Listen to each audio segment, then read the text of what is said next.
صباح الخير، ازيكم عاملين ايه؟ النهارده يوم جديد في 5 صباحا. قال لا تخافا إنني معكما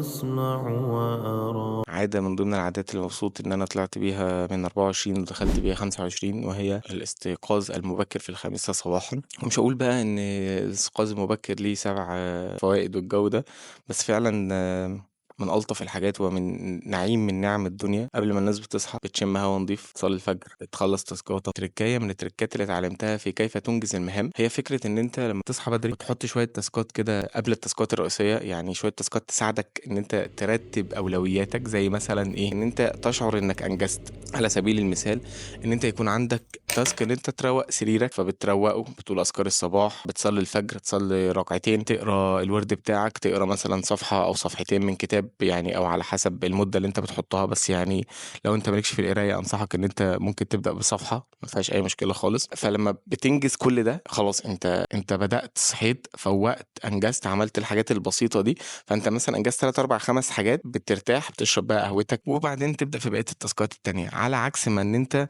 تصحى الصبح تبدأ تشرب القهوة وبعدين تبدأ تشوف انت وراك ايه، دي صعبة، تستصعب الامور، حاجات زي كده. لكن عن تجربة يعني، انك بتنجز المجموعة من التاسكات دي، ده شيء مهم. فاحنا عملنا كده، وانا لسه بهذا الشيء لان الجو ابتدى يرجع برد تاني. فاحنا ان شاء الله هننزل وهنشتغل بره، لان البيت مكان للراحة. يعني هشتغل بره، وخليني كده اقول لكم هنتكلم عن ايه النهارده. فاحنا كنا عايزين نتكلم على حاجة بقى، هي عنوان الفيديو النهارده، وهي فكرة الامتنان وأهمية ممارسة الامتنان.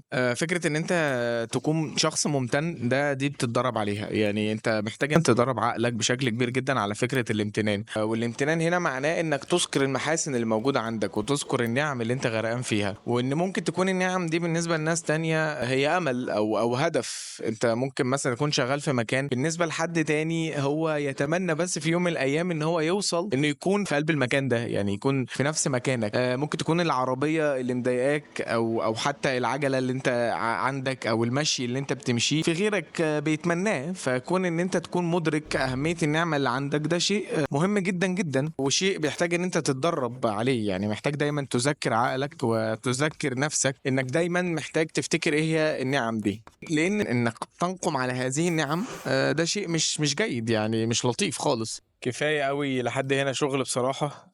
حسيت ان انا خلاص مرهق وتعبان. الساعة دلوقتي 12 ونص تقريبا، صاحيين من الساعة 4 ونص، بس خلصنا جزء كبير من التاسكات اللي علينا.